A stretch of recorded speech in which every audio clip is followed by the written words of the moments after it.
Hello दोस्तों, decode exam defence के इस ऑनलाइन प्लेटफॉर्म पे मैं आपका इंग्लिश एजुकेटर पीयूष सिंह आप सभी का स्वागत करता हूं। आज हम लोग बात करने जा रहे हैं एनडीए के एग्ज़ाम्स में पूछे जाने वाले इंग्लिश के कुछ क्वेश्चंस के बारे में, और वो भी इंग्लिश पोर्शंस में से हम बात करेंगे सबसे ज़्यादा important top 10 most important rules जो इंग्लिश के सेक्शन में आपसे पूछे जाते हैं, स्पेशली डिफेंस के एग्जाम में। याद रखिएगा, डिफेंस में स्पॉटिंग एरर का एक पोर्शन होता है जिसपे आपसे 8 से 10 क्वेश्चंस, फ्रेज रिप्लेसमेंट में भी 8 से 10 क्वेश्चंस, यानी 20 से 30 क्वेश्चंस लगभग ऐसे होते हैं। फिल इन द ब्लैंक्स भी मिला लिए जाएं, फिलर्स जिनको हम लोग बोलते हैं, सेंटेंस इंप्रूवमेंट या फ्रेज रिप्लेसमेंट, स्पॉटिंग एरर, इन सभी को मिलाकर लगभग 30 क्वेश्चंस ऐसे होते हैं जिनमें ग्रामर बहुत ज़्यादा इंपॉर्टेंट रोल प्ले करती है, और उसमें भी कुछ रूल्स ऐसे होते हैं जिनका रिपीटिशन बार बार होता है। स्पेशली इंग्लिश के क्वेश्चंस की बात करें एनडीए के एग्जाम्स में जो आपसे या डिफेंस के एग्जाम में जो पूछे जाते हैं। सो अगर टॉप 10 मोस्ट इंपॉर्टेंट रूल्स की बात करें तो याद रखिएगा, ये रूल्स ऐसे रूल्स हैं जो आपको एक से ज्यादा पोर्शन टॉपिक्स में हेल्प कर सकते हैं, अलग अलग जगह पे कवर होते हैं, और हाँ, बार बार रिपीट भी किए जाते हैं। सबसे अच्छी बात इन क्वेश्चंस की यही है कि कहीं ना कहीं किसी ना किसी इंग्लिश के पोर्शन में जब आप एग्जाम देते हो जिसमें इंग्लिश आती है, ये क्वेश्चन किसी ना किसी फॉर्म में आपको मिलेंगे ही मिलेंगे। सो सबसे इंपॉर्टेंट जो क्वेश्चंस हैं हमारे, उनकी बात कर लेते हैं। तो चलिए शुरू करते हैं। याद रखिएगा, सबसे इंपॉर्टेंट रूल्स की हम लोग बात कर रहे हैं, तो आप चाहें तो साथ साथ में इनका एक नोट भी बना सकते हैं। पेन पेपर अगर आप ले लें तो आपके लिए बहुत ही ज़्यादा यूजफुल होगा ये हमारा सेक्शन जो आज हम यहाँ पर डिस्कस करने जा रहे हैं। अब सबसे पहले रूल की अगर बात करें जो कि बहुत ज़्यादा इंपॉर्टेंट है, that is conditional sentences. Conditional sentences tenses में भी पूछा जाता है, स्पॉटिंग एरर, फ्रेज रिप्लेसमेंट और फिल इन द ब्लैंक्स, कई पोर्शन में आपको ये पूछा जाता है। और वो भी कंडीशनल सेंटेंसेस कई तरह के होते हैं, लेकिन सबसे इंपॉर्टेंट है कंडीशनल सेंटेंस जो कि बात करता है पास्ट टेंस की। अब कंडीशनल सेंटेंस क्या होता है, इसको थोड़ा सा समझ लेते हैं हम। देखिए, कंडीशनल ये शब्द तो आसानी से समझ में आ रहा है कि ऐसा सेंटेंस जिसमें किसी भी तरह की कोई कंडीशन बताई जाए, कंडीशनल सेंटेंसेस कहलाते हैं। अब कंडीशनल सेंटेंस प्रेजेंट टेंस में भी बनता है, जैसे जब भी वो मेरे घर आता है कोई ना कोई गिफ्ट लेकर ही आता है। जब भी आता है, जब आता है तब लेके आता है, ये बात प्रेजेंट की हो रही है। पास्ट में भी बन सकता है, अगर आपने मुझे अपनी प्रॉब्लम बताई होती तो मैंने आपकी हेल्प कर दी होती। अगर आपने मुझे अपनी प्रॉब्लम बताई होती, ना आपने प्रॉब्लम बताई, ना मैं हेल्प कर पाया। यहां पर बात हो रही है पास्ट की, और इसमें भी कंडीशन लगी हुई है। यही पास्ट वाला कंडीशनल सेंटेंस सबसे ज्यादा इंपॉर्टेंट रोल प्ले करता है, स्पेशली स्पॉटिंग एरर के क्वेश्चंस में ग्रामेटिकली जब आपको फाइंड करना पड़ता है, इसी की हम बात करेंगे। हालांकि कंडीशनल सेंटेंस फ्यूचर टेंस को भी शो करता है। अगर मैं वहां जाऊंगा तो तुम्हें इन्फॉर्म कर दूंगा, अगर मैं वहां जाऊंगा, ये भी कंडीशन है, इसको भी हम लोग आज आगे डिस्कस करेंगे। लेकिन अभी हम लोग सबसे इंपॉर्टेंट बात जो करने जा रहे हैं वो है कंडीशनल सेंटेंस जो कि कब की बात करेगा, पास्ट की। तो याद रखिएगा, पास्ट का कंडीशनल सेंटेंस ये बहुत इंपॉर्टेंट रोल प्ले करता है। कैसे? इसके 3 बेसिक स्ट्रक्चर होते हैं जो आपको जरूर याद रखने हैं। इनको हम लोग 1 बाय 1 आसानी से डिस्कस कर लेते हैं। सबसे पहला वाला पोर्शन जो कि आपको दिया हुआ है, यहां पर इफ मैंने सिर्फ एक सिंबल के फॉर्म में यूज कर लिया है जो कि कंडीशन बताने वाला शब्द है। यहां पर इफ की जगह और भी दूसरे शब्द आ सकते हैं। अनटिल आ सकता है, अनलेस आ सकता है, व्हेन आ सकता है, एज सून एज भी आ सकता है, बिफोर आफ्टर भी आ सकता है। कोई भी कंडीशन वाला शब्द यहां पर रखा जा सकता है। इसका पहला स्ट्रक्चर जो बनता है वो क्या बनता है, इफ, चूंकि ये कंजंक्शन है, 2 सेंटेंसेस को जोड़ने का काम करता है। एक एग्जाम्पल ही बेसिक अगर हम ले लें, हालांकि हम आगे बहुत सारे एग्जाम्पल लेते हैं, जैसे ये, if I had known this earlier, अगर मैं ये पहले जानता, I will have helped him. मैंने उसकी मदद की होती। अगर मैं ये पहले जानता, आप देखो बात यहां पर हम पास्ट की कर रहे हैं। सो कंडीशनल सेंटेंस में पास्ट के 3 स्ट्रक्चर्स होते हैं। अब पहली चीज तो आपको यही देखना पड़ेगा कि इन तीनों स्ट्रक्चर्स में से कौन से स्ट्रक्चर पे आपसे क्वेश्चन पूछा जा रहा है। तीनों स्ट्रक्चर 1 बाय 1 कहते क्या है। इफ, यहां पर इफ सेंटेंस के स्टार्टिंग में, शुरुआत में यूज किया गया है। अब इफ के बाद आता है हमारा सब्जेक्ट। बात चूंकि पास्ट की कर रहे हैं तो हम लगाते हैं यहां पर वर्ब की सेकेंड फॉर्म, क्योंकि आपको पता होगा पास्ट टेंस को शो करने के लिए हम लगाते हैं वर्ब की सेकेंड फॉर्म। तो इफ सब्जेक्ट वर्ब की सेकेंड फॉर्म, साथ ही साथ आता है हमारा ऑब्जेक्ट। ये हमारा एक सेंटेंस कंप्लीट हुआ, सब्जेक्ट वर्ब की सेकेंड फॉर्म और ऑब्जेक्ट। दूसरी चीज ध्यान रखना है, जब इसके बाद वाला पार्ट होता है, अगर ऐसा हुआ होता तो दूसरा पार्ट जो बोलता है वो चूंकि इमेजिनरी होता है, ऐसा हुआ ही नहीं होता है, क्योंकि हम सिर्फ कंडीशन लगा के रिप्रेजेंट करते हैं उस चीज को। सो इमेजिनरी पार्ट को शो करने के लिए हम यूज करते हैं मोडल ऑक्सिलरी। और मोडल ऑक्सिलरी में वुड, कुड, माइट, सेंस के अकॉर्डिंग जो भी आपको सही लग रहा हो उसका आप यूज करते हैं। अब चूंकि ये पास्ट में यूज किया गया है तो विल की पास्ट फॉर्म वुड, कैन की पास्ट फॉर्म कुड, मे की माइट पास्ट में ही रखा जाता है। और मोडल ऑक्सिलरीज के बाद जो वर्ब आती है, देखिए मैंने यहां दिया हुआ है बेस फॉर्म। बेस फॉर्म का मतलब होता है उसमें S, E S, D, E D, I E D कुछ भी नहीं लगाया जाता। यानी जो जैसे जाने को इंग्लिश में बोला जाता है गो, सो ये जो गो यहां पे आ गई है, गोज नहीं, वेंट नहीं, केवल गो, ये जो वर्ब की ओरिजिनल फॉर्म होती है इसी को यहां पर बोला जा रहा है वर्ब की base form. So direct would, should, could, might, main सभी मोडल ऑक्सिलरीज के बाद आती है वर्ब की बेस फॉर्म।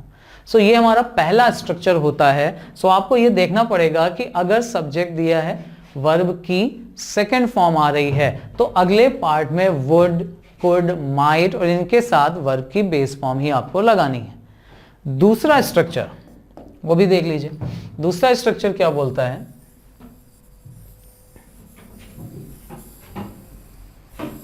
ये अगर पहले वाले पार्ट में आपको वर्ब की सेकेंड फॉर्म नहीं दी है बल्कि हैड के बाद वर्ब की थर्ड फॉर्म दे दी गई। इफ सब्जेक्ट और हैड के साथ वर्ब की थर्ड फॉर्म।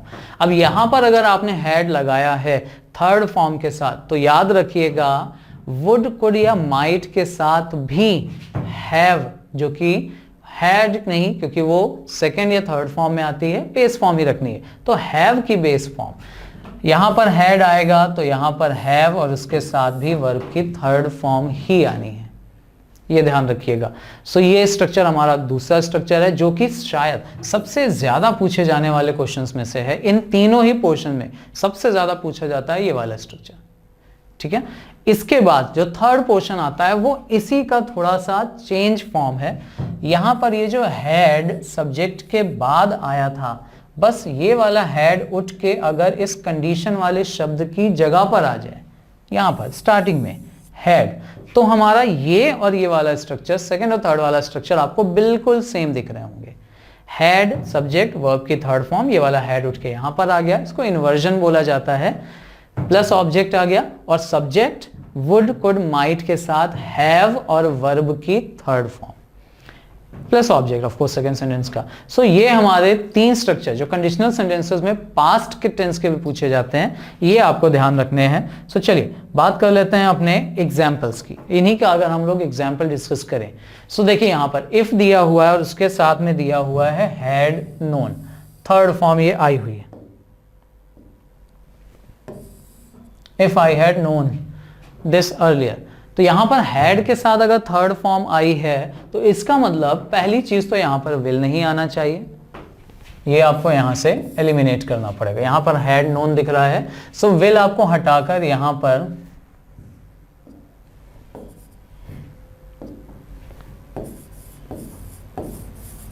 वुड करना पड़ेगा और उसके बाद हैव और वर्ब की थर्ड फॉर्म। यहां याद रखिएगा अगर हैड और थर्ड फॉर्म आई है तो यहां भी हैव और वर्ब की थर्ड फॉर्म आनी चाहिए, तो ये सेंटेंस हमारा ऐसे करेक्ट हो जाएगा। दूसरा सेंटेंस, एक और एग्जांपल देख लीजिए। If the police would have worked, अब याद रखिएगा इफ के साथ कोई भी मॉडल ऑक्सिलरीज यूज नहीं होती। इफ के साथ या तो सेंटेंस प्रेजेंट टेंस में बनता है तो आपको वर्ब की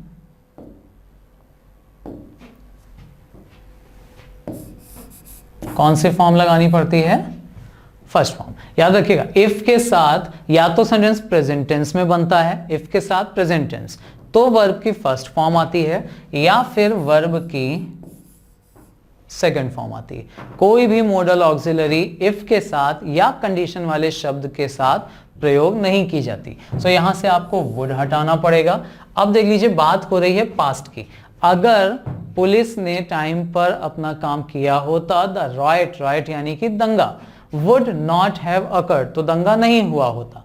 यहां पर वुड भी बता रहा है, बात पास्ट की कर रहे हैं, तो अगर यहां पर वुड और हैव को हटाकर हम हैड कर दें तो हमारा वाक्य बिल्कुल सही हो जाएगा।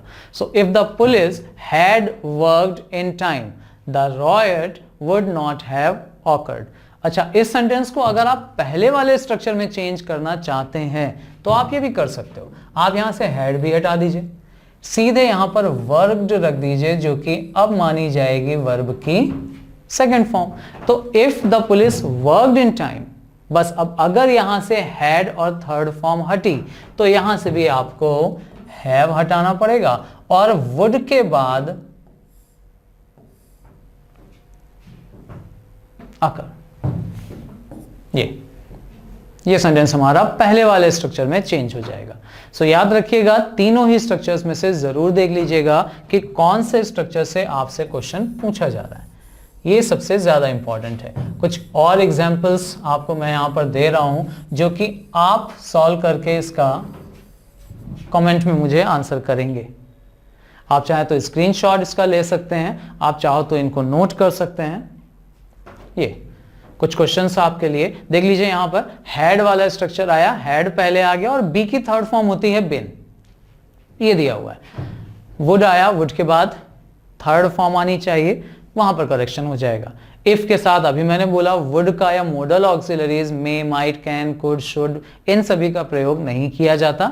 यहां पर आपको, यहां भी देखिए वुड नॉट हैव, पास्ट की बात कर रहे हैं। इफ ही ड्रोव, ड्रोव यानी वर्ब की सेकेंड फॉर्म, यहां पर सेकेंड फॉर्म आई है। यहां पर देखिए कैन दिया है तो इसको पास्ट में आपको चेंज करना पड़ेगा। क्या होना चाहिए आंसर, ये आप बता सकते हैं। ये था हमारा सबसे पहला रूल जो हमने डिस्कस किया।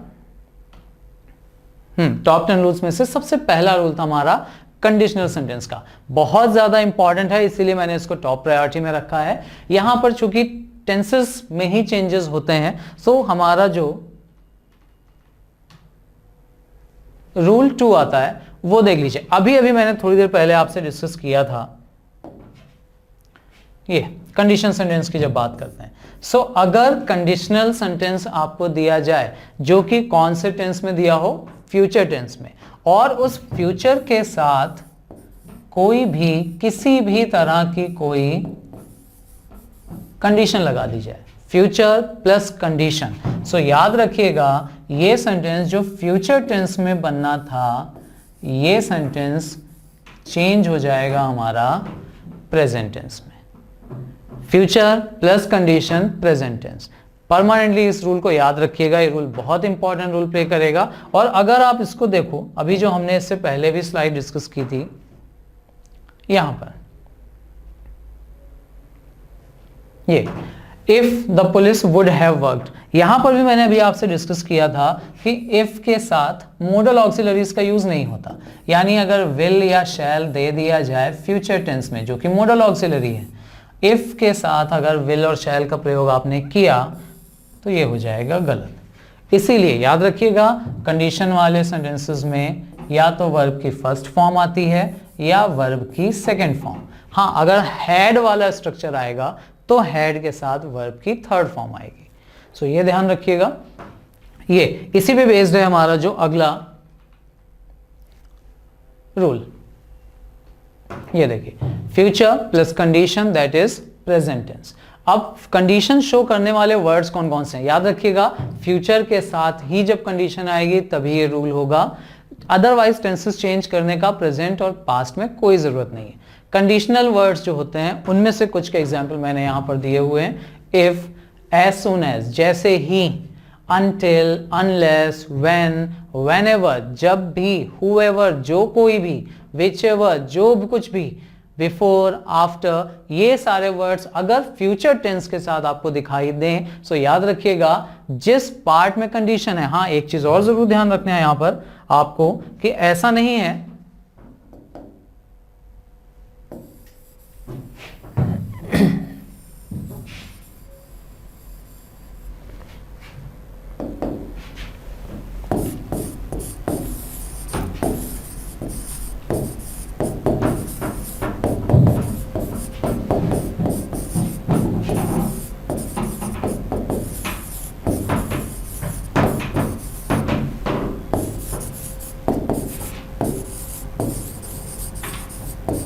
देखिए सेंटेंस की अगर बात करें तो इफ वाला सेंटेंस दिया हुआ है, if he will invite I will go to his party. अब इस सेंटेंस में अगर आप देख पा रहे होंगे तो यहां पर इफ कंडीशन वाला शब्द आया, बात फ्यूचर की जा रही है, यहां भी बात हो रही है फ्यूचर की। सो फ्यूचर के साथ जब कंडीशन आती है तो सेंटेंस हमारा प्रेजेंट टेंस में बनता है, लेकिन ध्यान रखना है आपको दोनों सेंटेंसेस प्रेजेंट टेंस में चेंज नहीं करना है आपको, दोनों मत कर दीजिएगा। जिस पार्ट में कंडीशन है, अगर कभी कंफ्यूजन हो सकता है ये वाला पार्ट आपको पहले उठाकर दे दिया जाए, I will go to his party if he will invite. कोई भी पहले दे सकते हैं, कोई भी बाद में दे सकते हैं, बस याद ये रखिएगा जिस पार्ट में कंडीशन लगी है वही वाला पार्ट अगर फ्यूचर टेंस में है तो वो कन्वर्ट हो जाएगा प्रेजेंट टेंस में। So the actual sentence would be if he, अब ही के साथ इनवाइट नहीं बल्कि इनवाइट्स आ जाता है, तो if he invites I will go to his party. हो सकता है सेकंड वाला पहले दे दें तब भी सेंटेंस सही बनेगा, I will go to his party if he invites. So याद रखिएगा ये है हमारा दूसरा रूल जो कि बहुत ज्यादा इंपॉर्टेंट है, और अगेन इस पे आपको कई तरह के क्वेश्चंस मिलते हैं। जैसे देख लीजिए कुछ example, I shall leave school as soon as I shall find a job. जैसे ही जॉब मिलेगी, फ्यूचर टेंस की बात कर रहे हैं, जैसे ही जॉब मिलेगी मैं स्कूल छोड़ दूंगा, दोनों फ्यूचर में है, लेकिन एज सून एज बता रहा है कंडीशन, जब ये होगा तब ये वाला होगा। सो बताइए कौन सा पार्ट दोनों में से चेंज करना है, ये आप कमेंट में बताएंगे। एज सून एज का सही सेंटेंस क्या बनना चाहिए वो। Second, when you will apply this rule, जब आप इस रूल को अप्लाई करोगे you will get the correct answer, तभी आपको सही आंसर मिलेगा। यानी एक पार्ट दूसरे पर डिपेंड कर रहा है। कंडीशन का मतलब केवल शर्त तक मत लीजिएगा, कंडीशन का अर्थ होता है जब एक पार्ट दूसरे पर डिपेंड करे। अब देखिए ये दोनों क्वेश्चन जो आपके यहां पर पूछे गए हैं ये आए हैं स्पॉटिंग एरर्स में, ये भी स्पॉटिंग एरर का क्वेश्चन है, ये भी स्पॉटिंग एरर का। सेम क्वेश्चन फ्रेज रिप्लेसमेंट या सेंटेंस इंप्रूवमेंट के फॉर्म में आपसे पूछा जा सकता है। जैसे यहां पर देखिए, if I will go there I will tell him the truth. अब अगर मैं वहां जाऊंगा तो उसको सच्चाई बता दूंगा। यहां देखिए इफ के साथ आई विल गो देयर, अब आपको पता है इफ के साथ फ्यूचर टेंस नहीं आता, कंडीशन वाले शब्द के साथ फ्यूचर वाला प्रेजेंट में बदलेगा, और इफ के साथ मॉडल ऑक्सिलरी भी नहीं आती। सो मॉडल ऑक्सिलरी यहां दी हुई है तो ये ऑप्शन गलत है। यहां भी वुड गो मॉडल ऑक्सिलरी दी हुई है, ये भी गलत है। माइट इज ऑल्सो इनकरेक्ट, ये भी गलत है। सही आंसर हो जाएगा हमारा ए। मतलब सेम क्वेश्चन आपसे फिल इन द ब्लैंक के फॉर्म में हो सकता है, यहां पर ब्लैंक दे दिया जाता और इनमें से एक ऑप्शन आपको फिल करना होता। So fill in the blank, spotting error, phrase replacement, sentence improvement, किसी भी फॉर्म में आपसे क्वेश्चन पूछा जा सकता है। इस वाले क्वेश्चन सेंटेंस का आंसर आप बताएंगे, unless he will not understand the concept. अब यहां पे एक चीज और ध्यान रखिएगा, अनलेस, अनटिल, ये दोनों ही शब्द ऑलरेडी नेगेटिव होते हैं। अनटिल और अनलेस इन दोनों के मीनिंग की अगर हम बात करें,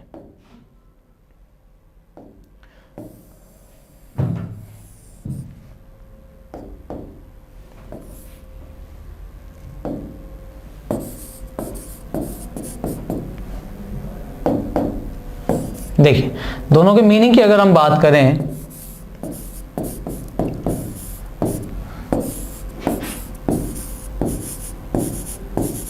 दोनों में सबसे बड़ा अंतर क्या होता है ये भी यहीं पर जान लेते हैं। हिंदी मीनिंग की अगर बात करें तो अनटिल का मतलब होता है जब तक, और साथ में आता है नहीं। जब तक बोला ना जाए तब तक जवाब मत देना। अगर ये बोला जाए उस कंडीशन में आपको यहां पर वर्ड यूज करना पड़ेगा until, जब तक के साथ में अगर नहीं दे दिया जाता है। जब तक उसने अपना आंसर सबमिट नहीं किया तब तक टीचर उसको घूरता रहा। उस कंडीशन में जब तक के साथ में नहीं, जब तक मैंने उसे अपनी आंखों से नहीं देख लिया मुझे चैन नहीं मिला। इस कंडीशन में अगर आपको इंग्लिश का सेंटेंस बनाना है तो आप यूज करोगे until। और सबसे अच्छी बात यह है कि until में आपको नहीं शब्द को अलग से रिप्रेजेंट करने की कोई जरूरत नहीं है। until में नॉट वर्ड ऑलरेडी इंक्लूडेड होता है। until का मतलब ही होता है जब तक ऐसा नहीं होगा। सो यहां पर एक चीज, सिमिलरली अनलेस की अगर हम बात करें तो अनलेस का मतलब भी काफी हद तक मिलता जुलता होता है, थोड़ा सा अलग हो जाता है, and that is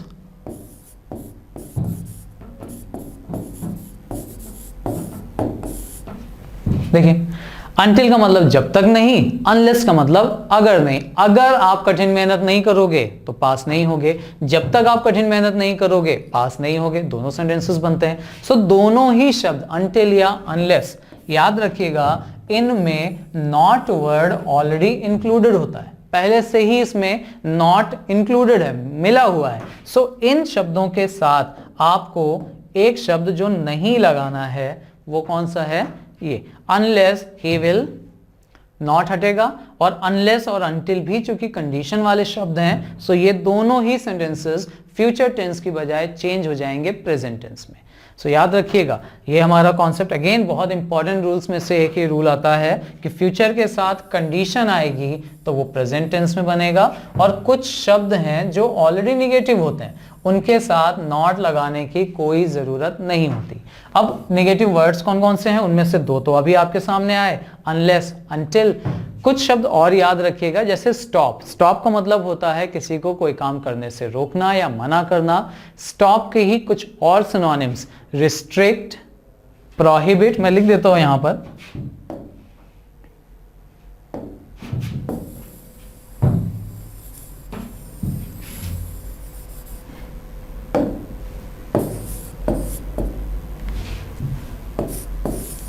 stop. Stop का मतलब भी होता है मना करना। उसने मुझे बाहर जाने से रोका, he stopped me to go out होगा, ना कि he stopped me not to go out. Stop के साथ नॉट लगाने की जरूरत नहीं है। रिस्ट्रिक्ट,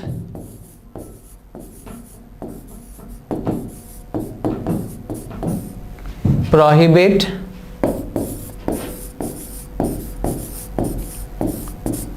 प्रिवेंट,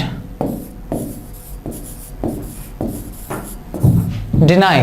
प्रोहिबिट, प्रिवेंट सभी का मतलब रिस्ट्रिक्ट, स्टॉप, इन सभी की तरह इन चारों वर्ड्स का मीनिंग एक जैसा ही आता है, किसी को कोई काम करने से रोकना, मना करना। डिनाई का मतलब भी आपने पढ़ा होगा, मना करना। रिफ्यूज या रिफ्यूज्ड, रिफ्यूज का मतलब भी आपको पता होगा, किसी को कोई काम करने के लिए मना कर देना। जैसे रिफ्यूज का याद रखिएगा, मना करना, he refuse to help me, उसने मेरी मदद करने से मना किया, ना कि he refuse not to help me. Not का यूज यहां पर नहीं होगा। प्रिवेंट के ही कुछ और सिनोनिम्स भी आपको दे देता हूं, जैसे एक वर्ड आता है दैट इज एब्सटेन। एब्सटेन का मतलब भी होता है किसी को कोई काम करने से मना करना। सो ये कुछ वर्ड्स ऐसे हैं जिनके साथ अगर नॉट का प्रयोग किया जाए तो हमारा सेंटेंस हो जाता है गलत। तो एक एरर एक्स्ट्रा एडिशनल ही है आपके रूल के लिए, याद रखिएगा इन वर्ड्स के साथ नॉट का यूज अगर दे देंगे तो वो हो जाएगा गलत। चलिए नेक्स्ट रूल पे आते हैं। याद रखिएगा, फिर से एक बार रिवाइज कर देता हूं। पहला रूल, कंडीशनल सेंटेंसेस, तीनों ही कंडीशनल सेंटेंसेस जो आपको अभी मैंने स्ट्रक्चर दिए हैं उनको याद रखिएगा। आप चाहें तो नोट कर सकते हैं, इवन आप चाहो तो इनका स्क्रीनशॉट लेके अपने पास रख सकते हैं। दूसरा, ये फ्यूचर के साथ अगर कंडीशन आती है तो वो बनेगा प्रेजेंट टेंस में। फ्यूचर के साथ कोई भी modal auxiliary, will, shall, would, should, can, could, may, might, must, इन सभी का यूज आपको नहीं करना है। और भी हैं, हम लोग वर्ब के टॉपिक में उनको डिटेल में डिस्कस करेंगे। ये कुछ एग्जाम्पल्स हैं, आप चाहो तो इनका भी स्क्रीनशॉट एक ले सकते हैं, जो कि आप सॉल्व करके आंसर बता सकते हैं कमेंट सेक्शन में। Next rule number 3, again tenses पे बेस्ड है। अब टेंसेस का पूरा एक कॉन्सेप्ट ही अलग है, लेकिन उनमें भी जो सबसे ज्यादा क्वेश्चंस बनते हैं वो हैं इन 3 क्वेश्चंस की error. Present perfect tense, present perfect, present में एक्शन कंप्लीट हो जाना चाहिए। सिंपल पास्ट, पास्ट में होना चाहिए। और पास्ट परफेक्ट, पास्ट में एक्शन कंप्लीट हो। बहुत बड़ा कंफ्यूजन होता है यहां पर स्टूडेंट्स को कि अगर एक्शन प्रेजेंट में भी खत्म हो गया है तो वो भी पास्ट हो गया है। पास्ट ऑलरेडी पास्ट के बारे में बता रहा है, पास्ट परफेक्ट में भी एक्शन पास्ट में ही होता है। फिर इन तीनों में बेसिक डिफरेंस क्या होता है, कैसे हम पहचानेंगे कि इनमें से कौन सा टेंस आपको पर्टिकुलरली कब यूज करना चाहिए। तो उसके लिए अगर हम बात करें तो एक क्रोनोलॉजी मैंने यहां पर दी है, इसको अभी आप फिलहाल इसको स्क्रीनशॉट ले लें, मैं इसकी क्रोनोलॉजी को अच्छे से डिस्कस कर देता हूं। तरीका क्या होता है उसकी अगर हम बात करें,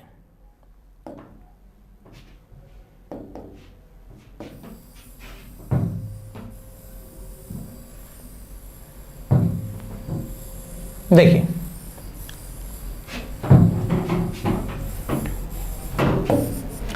अगर मैं आपसे पूछता हूं, अगर आपसे पूछा जाए कि इन दोनों सेंटेंसेस जो मैं यहां पर लिख रहा हूं, पहला है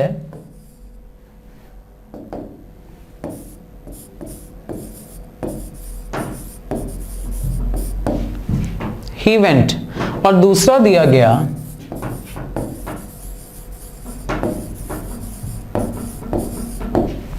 he has gone, so इन दोनों सेंटेंसेस में किसमें जाने का काम हो गया है?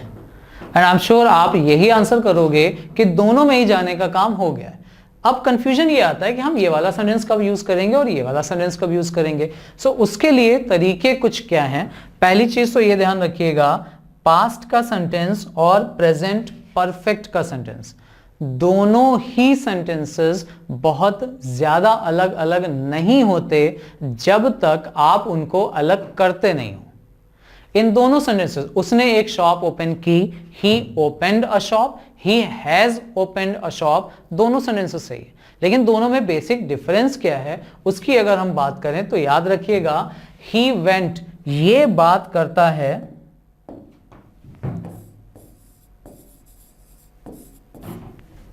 पास्ट टेंस की, एंड ही हैज गॉन ये वाला सेंटेंस ये भी एक्शन हो गया है, बताता ये भी कब के बारे में है, पास्ट के बारे में। लेकिन प्रेजेंट परफेक्ट में यूज इसको इसलिए कर दिया जाता है क्योंकि उस पास्ट को कुछ भी करके किसी भी तरह से हमें रिलेट किससे करना पड़ता है, प्रेजेंट से।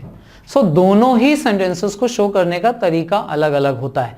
अब अगर मैंने बोला कि वो गया, कब गया कुछ नहीं बताया जा रहा है, एक्शन केवल हुआ, इसके बारे में बात की जा रही है। बना आप दोनों में से इसको किसी भी सेंटेंस के ट्रांसलेशन में he went, he has gone, दोनों में से किसी में भी बोल सकते हैं, लेकिन प्रेफर इसको हम करेंगे केवल किसमें, पास्ट में। लेकिन अगर मैं बोलूं वो बस अभी गया, बस अभी, बिल्कुल अभी, अभी अभी, अब तक, आज तक, ऐसे कुछ शब्द लगाने से वो सेंटेंस पास्ट की बजाय किस टेंस में बनाया जाता है, प्रेजेंट। और प्रेजेंट में एक्शन कंप्लीट हो गया ये बताने वाला टेंस हमारा प्रेजेंट का परफेक्ट टेंस होता है।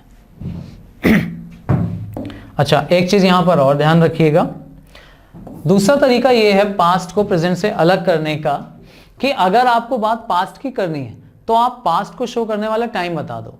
अगर एक्शन प्रेजेंट में ही खत्म किया गया है तो उसमें टाइम बताने की कोई जरूरत नहीं है। लेकिन अगर इन्हीं दोनों सेंटेंसेस में से मुझे किसी एक में ये शब्द लगाना होता यस्टरडे, तो यस्टरडे क्लियरली बता रहा है कि हम बात कर रहे हैं कब की, पास्ट की।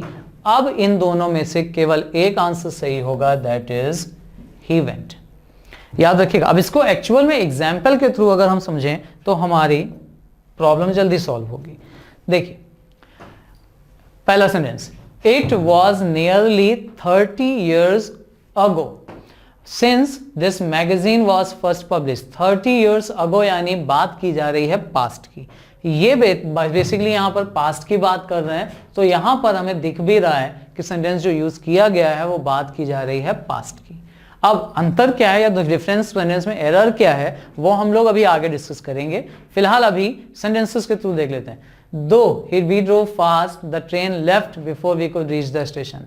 हालांकि हमने गाड़ी तेज चलाई लेकिन हमारे स्टेशन पहुंचने से पहले ही ट्रेन जा चुकी थी। क्या इसमें करेक्शन होगा ये सब हम लोग वन बाय वन डिस्कस करेंगे। पहले एक्चुअल में एक क्रोनोलॉजी जो मैंने यहां पर आपको शब्द दिया था उसको समझ लेते हैं, बट उसकी ये वाला एग्जाम्पल जरा देख लीजिए। देखिए इस वाले एग्जाम्पल से आपको बहुत अच्छे से समझ में आएगा दोनों टेंसेस में basic difference. I saw you yesterday. अब देखिए यस्टरडे क्लियरली बता रहा है कि बात हम कर रहे हैं पास्ट की, तो सॉ वर्ब की सेकंड फॉर्म आ गई। ये सेंटेंस हमारा बिल्कुल सही है। यस्टरडे ने क्लियरली बताया कि बात पास्ट की हो रही है, और जब भी पास्ट की बात की जाए तो समझ लीजिएगा पास्ट मतलब टेंस होगा पास्ट इंडेफिनिट। पास्ट मतलब पास्ट इंडेफिनिट। कभी भी पास्ट की, कल की बात की जाए, 2 महीने पहले की बात की जाए, 10 साल पहले की बात की जाए या हजारों साल पहले, कभी भी अगर बात पास्ट की करेंगे तो आप उसको बनाएंगे पास्ट के इंडेफिनिट टेंस में, यानी सब्जेक्ट और वर्ब की सेकंड फॉर्म से। So I saw you yesterday in the book fair. कल मैंने आपको बुक फेयर में देखा था। But you have not seen. अब ये देखिए टेंस दिया हुआ है प्रेजेंट में, प्रेजेंट का परफेक्ट टेंस यहां दिया हुआ है। आपने मुझे नहीं, मेरा होना वहां पर नहीं देखा, मतलब मैंने आपको देखा बट आपने मुझे नहीं देखा। उस कंडीशन में आप बताइए कि दोनों एक्शन एक ही टाइम पे हुए या अलग अलग टाइम पे। और अगर एक ही टाइम पर हुए हैं कि मैंने देखा था आपको, आप बुक फेयर में थे, आप मुझे नहीं देख पाए, इस कंडीशन में दोनों में ही बात होनी चाहिए पास्ट की, यानी दोनों सेंटेंसेस बनने चाहिए पास्ट इंडेफिनिट में। अब करेक्शन हो जाएगा ये वाला, यू पास्ट इंडेफिनिट की अगर बात करें तो इस सेंटेंस में पास्ट इंडेफिनिट के लिए आपको लगाना पड़ेगा, हाँ जी, इस सेंटेंस में करेक्शन के लिए आपको यहां पे हैव नॉट सीन की जगह पर पास्ट इंडेफिनिट में बनाने के लिए करना पड़ेगा डिड नॉट सी।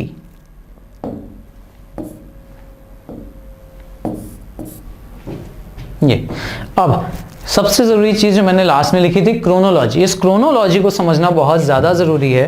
क्रोनोलॉजी का मतलब होता है सीक्वेंस, किस सीक्वेंस में एक्शन किया जाता है उसको अगर रिप्रेजेंट करने की यहाँ पे बात की जाए तो देखिए जो मैंने बनाया हुआ है यहाँ पे flow, present perfect tense present की बात करता है, उसके थोड़ा सा पहले आप जाओगे तो बात होगी पास्ट की, तो सिंपल पास्ट टेंस आ जाएगा। और पास्ट परफेक्ट टेंस ये एक्चुअली बहुत कंफ्यूज करता है, तो उसके लिए आपको बस सिंपल सी एक चीज याद रखनी है, पास्ट परफेक्ट टेंस रिप्रेजेंट करता है केवल पास्ट को नहीं बल्कि पास्ट के भी पास्ट को। अब ये पास्ट ऑफ पास्ट अगर आपको कंफ्यूज कर रहा है तो इसको थोड़ा सा हम लोग आसान या एक्सप्लेन कर लेते हैं। पास्ट ऑफ पास्ट, पास्ट के भी पहले क्या है ये पास्ट ऑफ पास्ट, उसको समझ लेते हैं एक छोटे से एग्जांपल से।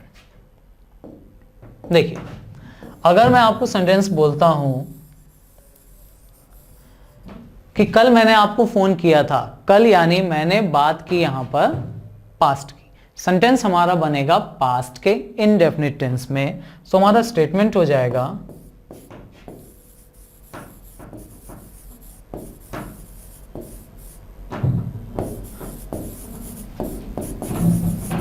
I called you yesterday. कल मैंने आपको फोन किया था, I called you yesterday. Yesterday यानी बात पास्ट की कर रहे हैं तो बात टेंस हो गया हमारा पास्ट का इंडेफिनिट। अब इसी सेंटेंस में अगर मैं कुछ चीजें और एडिट करूं, सेंटेंस को थोड़ा सा बड़ा करूं और यहां पे लिख दूं ये when I call you yesterday, कल जब मैंने आपको फोन किया था। ध्यान दीजिएगा कि बात कब की हो रही है। क्रोनोलॉजी समझने के लिए, टेंसेस को समझने के लिए ये पहचानना बहुत जरूरी है कि हम लोग बात किस टाइम की कर रहे हैं। So when I call you yesterday, कल जब मैंने आपको फोन किया था,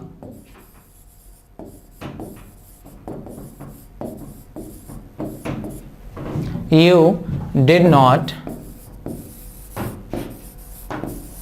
टेल मी, आपने मुझे नहीं बताया था, कुछ ऐसा है जो आपने नहीं बताया।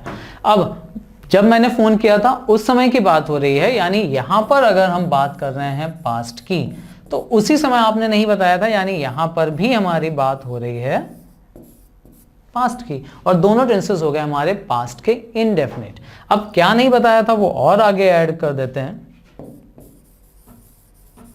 दैट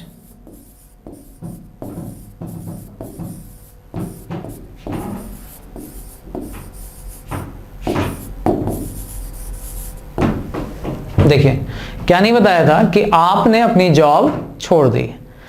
अब इस हवाले टेंस की अगर हम बात करें, जरा ध्यान से समझिएगा, कल जब मैंने आपको फोन किया था आपने मुझे नहीं बताया कि आपने अपनी जॉब छोड़ दी। मैंने आपको फोन किया, पास्ट की बात हुई, आपने मुझे नहीं बताया, उसी टाइम नहीं बताया था, ये भी बात पास्ट की हुई। लेकिन आपने ये जॉब कब छोड़ी थी? जब मैंने फोन किया था तब, उसके बाद, या उसके पहले। और अगर आप ध्यान से समझ रहे होगे तो आपको समझ में आ रहा होगा कि आपने जॉब छोड़ी थी मेरे फोन करने से भी पहले। यानी अगर मेरा फोन करना पास्ट था तो आपका ये जॉब छोड़ना डेफिनेटली ये है पास्ट ऑफ पास्ट।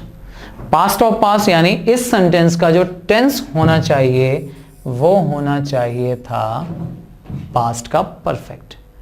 अब इस पे बेस्ड, ये पास्ट ऑफ पास्ट और पास्ट, इस पे बेस्ड आपको क्वेश्चंस बहुत सारे मिलते हैं। थोड़ा ध्यान से अगर आप रिलेट कर पाओगे कि कौन सा एक्शन पहले हो रहा है कौन सा बाद में, तो आप इस पे बेस्ड क्वेश्चंस को बहुत ही आसानी से सॉल्व कर पाएंगे। जैसे पहला क्वेश्चन देखिए, it was nearly 30 years ago since this magazine was first published। 30 साल हो गए हैं, 30 साल पहले जब से ये मैगजीन पब्लिश हुई है। दोनों में बात की जा रही है पास्ट टेंस की, तो दोनों पास्ट टेंस में बनाए गए, पास्ट इंडेफिनिट में सेंटेंस सही है। सेकंड देख लीजिए, दो वी ड्रोव फास्ट, हालांकि हमने गाड़ी बहुत तेज चलाई। देखिए पास्ट की यहां पे बात की जा रही है, हमने गाड़ी बहुत तेज चलाई, ये बात हो रही है पास्ट की। द ट्रेन लेफ्ट, ट्रेन चली गई। Before we could reach the station, अब आप सोचिए हम स्टेशन पहुंचे, कब पहुंचे थे? गाड़ी चलाई, उसके बाद स्टेशन पहुंचे, लेकिन दोनों में बात हो रही है पास्ट की। उस कंडीशन में ट्रेन पहुंचने से भी पहले चली गई थी, यानी यहां पर बात हो रही है पास्ट ऑफ पास्ट की। The train had left. दो वी ड्रोव फास्ट, ये बता रहा है आपको कि यहां पर बात पास्ट टेंस की जा रही है। लेकिन इन दोनों एक्शंस में से अगर आपने ये पास्ट बनाया कि हम स्टेशन पहुंचे पास्ट में, तो ट्रेन के जाने का काम उसके पहले हो गया था, अतः इसलिए ये सेंटेंस आपका बनेगा पास्ट ऑफ पास्ट में। और इसका बेसिक एग्जांपल जो आप हमेशा से पढ़ते आ रहे हो वो आपने सुना होगा, बहुत अच्छे से आपको याद होगा, डॉक्टर के आने से पहले मरीज मर चुका था। डॉक्टर आए, ये भी पास्ट है, पेशेंट मरा, ये भी पास्ट है, लेकिन दोनों में एक एक्शन है जो पहले हुआ। अब सेंटेंस बनाने के भी आपके पास दो तरीके हैं, या तो आप बनाओ द डॉक्टर केम, डॉक्टर आए पास्ट में, कब आए पास्ट में? पेशेंट के मरने के बाद। दोनों में से पहले एक्शन हुआ पेशेंट के मरने का, तो सेंटेंस हमारा जो पास्ट ऑफ पास्ट में जाएगा वो होगा पेशेंट का मरना। सो सेंटेंस बनेगा the doctor came after the patient had died. यही सेंटेंस दूसरे तरीके से आप बना सकते हो, द पेशेंट हैड डाइड, वो पहले रख लो, before the doctor came. Doctor आए पास्ट, पेशेंट मरा past of past. Similarly third sentence देखिए, he has taken charge as principal of our college 30 years ago। 30 years ago यानी बात हो रही है पास्ट की और टेंस दिया हुआ है प्रेजेंट का परफेक्ट। करेक्शन होगा ना, यहां पे सेंटेंस हो जाएगा ही, पास्ट यानी पास्ट इंडेफिनिट, सीधे वर्ब की second form. Last two sentences देख लीजिए, by the time the signal was given, जब तक सिग्नल दिया गया, द ट्रेन मूव्ड, ट्रेन जा चुकी थी। अब सिग्नल देना और ट्रेन जाना दोनों में कौन सा एक्शन पहले हुआ? क्रोनोलॉजी इसी को बोलते हैं कि कौन सा एक्शन पहले हो रहा है कौन सा बाद में। सो जब तक सिग्नल दिया गया ये है पास्ट, उसके भी पहले ट्रेन जा चुकी थी, सही सेंटेंस होना चाहिए the train had moved. Last sentence देख लीजिए, आई हैव फाइनली वॉच्ड, देखिए हैव के साथ वर्ब की third form, I have finally watched the movie that you had told me. अच्छा, हैड के साथ थर्ड फॉर्म, यानी यहां बात हो रही है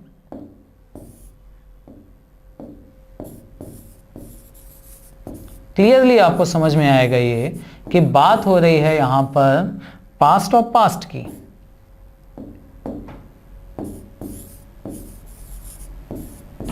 देखिए, हैड के साथ third form past perfect tense, यानी बात हो रही है पास्ट ऑफ पास्ट की। अब उस कंडीशन में अगर आप दोनों सेंटेंसेस की क्रोनोलॉजी देखें, कौन सा पहले कौन सा बाद में हुआ, तो आपको कुछ गड़बड़ यहां पे समझ में आएगी। आई हैव फाइनली वॉच्ड, ये सेंटेंस प्रेजेंट में है, मैंने मूवी देखी, फिलहाल फाइनली वो मूवी देख ली है जो आपने बताई थी। बताने का काम और मूवी देखने का काम, दोनों में से पहले कौन सा हुआ? आई थिंक समझ में आ रहा होगा, पहले आपने बताई थी, बाद में मैंने देखी। सो अगर ये प्रेजेंट है और उसके पहले आपने कुछ बताया था, तो ये पास्ट ऑफ पास्ट नहीं होना चाहिए। प्रेजेंट के पहले अगर आप जाओगे तो बात होगी केवल पास्ट की। यानी पहला करेक्शन इसमें जो हो सकता है वो ये, I have finally watch the movie that you, यहां से आप अगर इस टोल्ड को हटा दो, ये हैड को, सॉरी हैड हटा दीजिए, सीधे वर्ब की सेकंड फॉर्म, सेंटेंस करेक्ट। दूसरा करेक्शन एक और हो सकता है, आप यहां से हैव को हटा दीजिए, आई फाइनली वॉच्ड, और अगर आप आई फाइनली वॉच्ड करते हैं तो उस कंडीशन में देखिए ये हो जाएगा पास्ट और ये हो जाएगा पास्ट ऑफ पास्ट, और सेंटेंस हमारा फिर से करेक्ट हो जाएगा। सो याद रखिएगा, प्रेजेंट परफेक्ट प्रेजेंट से रिलेट करता है उसी पास्ट को। पास्ट परफेक्ट में कोई ना कोई ऐसी चीज दी होगी जिससे आपको क्लियरली ये समझ में आएगा कि बात हो रही है पास्ट टेंस की।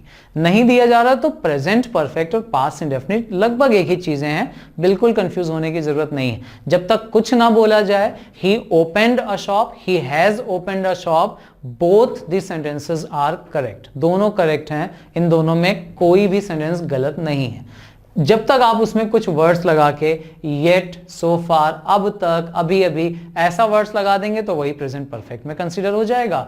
Yesterday, 2 hours ago, 3 years ago, ये सब वर्ड्स लगा देंगे तो वो पास्ट इंडेफिनिट में कन्वर्ट हो जाएगा। और अगर पास्ट के पहले की भी बात हो रही, उस पास्ट के भी पहले कुछ हुआ था, तो सेंटेंस पास्ट ऑफ पास्ट में हैड के साथ थर्ड फॉर्म में जाएगा। सो ये हमारा थर्ड रूल था जो कि टेंसेस से रिलेटेड था।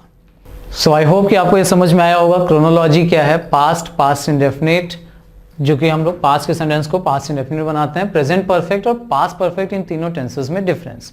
सो यहां कंप्लीट होते हैं हमारे 3 रूल। इसके आगे हम लोग कंटिन्यू करेंगे इन्हीं 10 मोस्ट इंपॉर्टेंट रूल्स की सीरीज को, इसके आगे कंटिन्यू करेंगे नेक्स्ट वीडियो में। तब तक के लिए thank you very much, keep watching and thank you.